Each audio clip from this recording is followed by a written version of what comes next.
নিখোঁজের 17 বছর পর দিনাজপুর বীরগঞ্জ উপজেলার সাতর ইউনিয়নের দলুয়া গ্রামের সাদেকুল ইসলাম ফিরে এসেছেন তার পরিবারের কাছে। পরিবার ও স্বজনদের কাছে তার এই ফিরে আসা এক অবিশ্বাস্য স্বপ্নের মতো। সাদেকুরের নিখোঁজ হওয়ার গল্পটি যেমন বেদনাদায়ক, তেমনি ফিরে আসায় আনন্দে ভাসছে পরিবার সহ এলাকার মানুষ।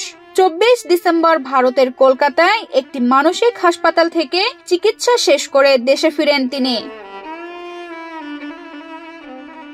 পরিবার সূত্রে জানা যায়, 2007 সালে মানসিক অসুস্থতা নিয়ে বাড়ি থেকে নিখোঁজ হন সাদেকুল। পরিবারের সদস্যরা তাকে খুঁজে না পেয়ে বছরের পর বছর দিন গুনছেন, কিন্তু কোনো খোঁজ মেলেনি।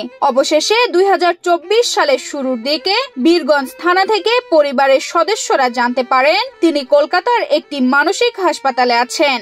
এরপর দুই দেশের সরকারি বেসরকারি প্রচেষ্টায় 24 ডিসেম্বর বেনাপোল স্থলবন্দর দিয়ে দেশে ফিরিয়ে আনা হয় তাকে। তার বাড়ি ফেরার খবরে আত্মীয় স্বজন, প্রতিবেশী এমনকি গণমাধ্যম কর্মীদেরও ঢল নামে।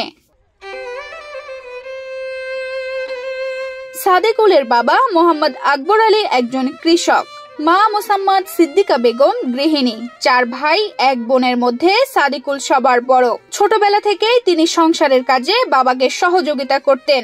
4র্থ শ্রেণীতে পড়াশোনার পর তিনি পুরোপুরি কৃষিকাজে মনোযোগ দেন। 2000 সালে বিয়ে করে সুখের সংসার গড়েছিলেন, কিন্তু 2001 সালে হঠাৎ মানসিক অসুস্থতা দেখা দিলে স্ত্রী তার 2 বছরের সন্তান নিয়ে বাবার বাড়ি চলে যান।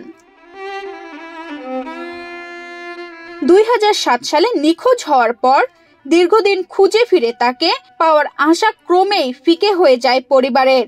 কলকাতার মানসিক হাসপাতালে দীর্ঘ 9 বছর চিকিৎসাধীন ছিলেন তিনি।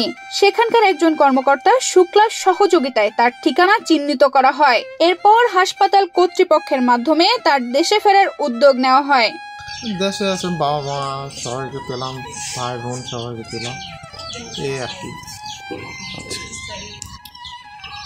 দেখি ভাইগুলো তো এখন বড় হয়ে গেছে, সংসার চালাচ্ছে, সংসারের কাজকর্ম করছে।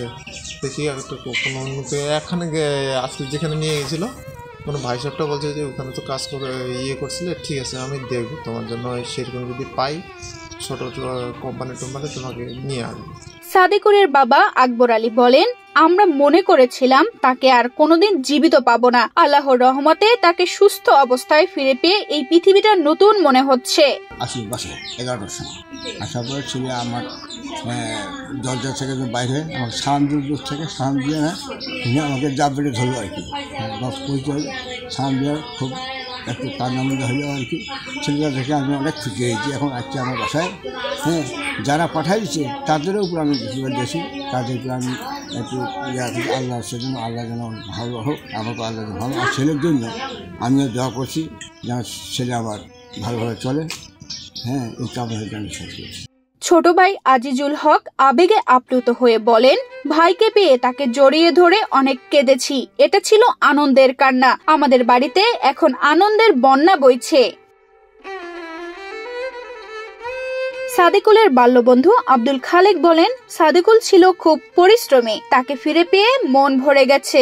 তার পুনর্বাসনের জন্য সরকারের সহযোগিতা দরকার। দুজনে মার্বেল খেলতাম খুব, তো খেলতে খেলতে বড় হলাম, এক একজন এক এক দায়িত্বে চলে গেলাম। আমি স্কুল পড়ালেখা করি, ও বাদ দিয়ে দিল। পাশাপাশি কাম ধরে খেতে ছাগল চড়াতাম, ছাগলও কিন্তু চড়াইছি দুজন মিলে। এই যে দেশি ছাগলগুলো, এই ব্রিজে মাছ ধরতাম, মাছ ধরে পুরা দেখাতাম এই দুজনে। এগুলো কিন্তু অনেক স্মৃতি আছে। তারপর যখন সেন্স হারিয়ে গেল, বিয়ে হলো। বিয়েটা যে হয়েছিল সেটাও কিন্তু আমার আত্মীয়র ভিতরে, যেমন আমার মামা শ্বশুরের মেয়ে আছে, অর্থাৎ শালিকার সঙ্গে বিয়ে হয়েছিল। বাইতে তখন আমি তো চলে গেলাম বিদেশ। তারপরে এর সঙ্গে দেখা সাক্ষাৎ নাই, পাগল হয়ে গেল, যে বিদেশ চলে গেলাম। বিদেশ থেকে কিন্তু খবর রাখতাম। তারপর শুনলাম যে হারিয়ে গেছে। তারপরে পাইছে কি না পাইছে সেটা জানলাম না। এই যেদিন থেকে শুনছি যে এখানে ওডিটি আসছিল, এই ভাইস্তার কাছে শুনছি, তখন আমি কিন্তু খোঁজ নিতাম যে কী খবর, ওর বাবার কাছে নিতাম। নেওয়ার পরে যখন এরা গেছে 3 ভাই আমাকে বলে গেল যে আমার মার্কেটে দাঁড়িয়ে দেখা হলো, ছবিতে যাচ্ছি। যাক, আলহামদুলিল্লাহ, খুব ভালো লাগলো। উপজেলা সমাজসেবা কর্মকর্তা মোহাম্মদ তারিকুল ইসলাম জানান, পরিবার আবেদন করলে বিধি অনুযায়ী তাকে সরকারি সহায়তা দেওয়া হবে। তানজিদা রহমান ইনায়া, বাংলাদেশ প্রতিদিন।